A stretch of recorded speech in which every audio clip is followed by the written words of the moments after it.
Hey guys, we're going to talk about something that I think some people have been having a real problem with. Maybe not, but there's definitely a disconnect, and we're not on the same page in regards to the new U.S. Soccer Play, Train, Play module. So let's get started. Most importantly, let's not forget that we are still training. There's an emphasis on gameplay and self-discovery through play, but we're still training. I'll give you some brief history on my experience with Play, Train, Play prior to the U.S. Soccer Initiative.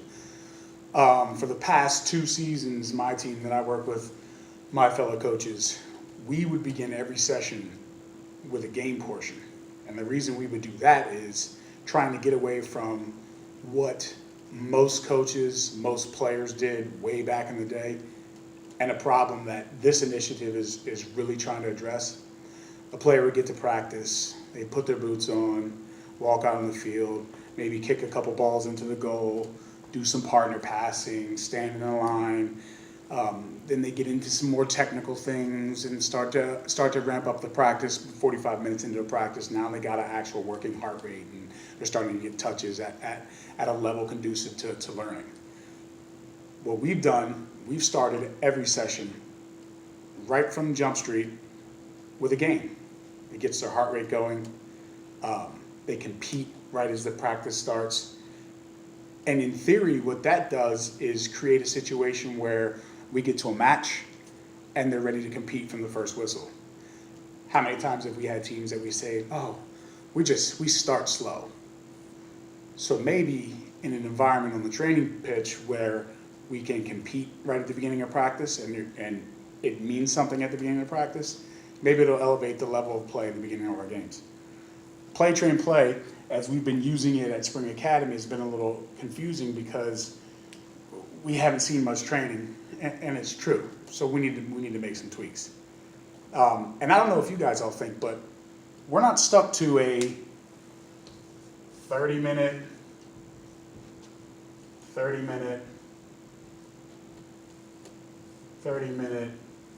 portion in this system. I would never want to do that, even if they told me to.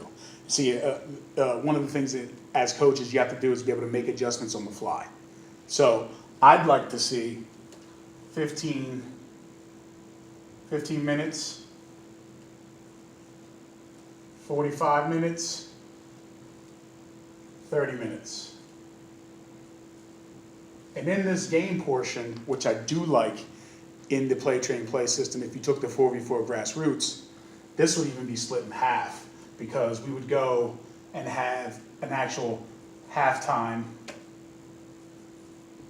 portion that simulates adjustments you make in a match. You can do your water there, but you can also go from a first half of a match during that final play session on all the things we've worked on previously in the practice and create a situation where they can make adjustments for the final 10 minutes. So I do like that a lot. In the beginning of your practices, they can show up. You'll set up whatever small-sided game you will, 4v4 inside a grid, most unbroken passes, whatever.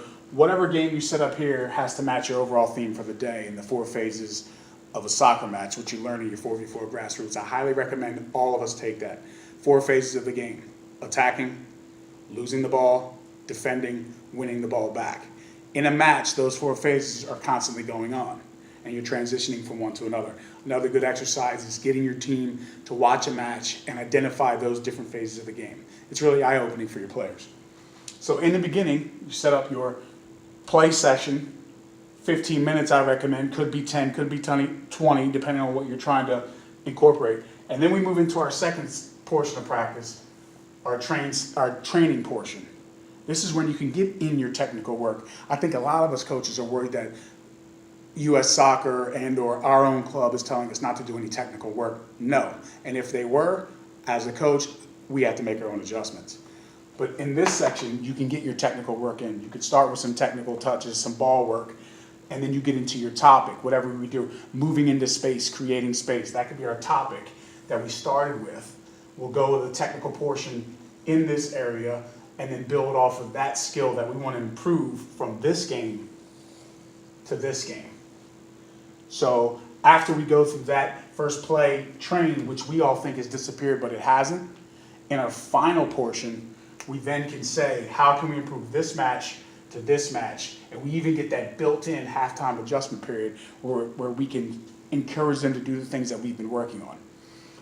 As I said, my own teams have been doing a play train model for some time.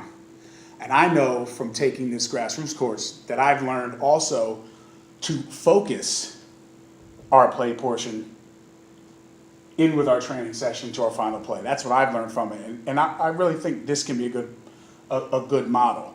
Players do want to play. This portion, coaches, still belongs to us.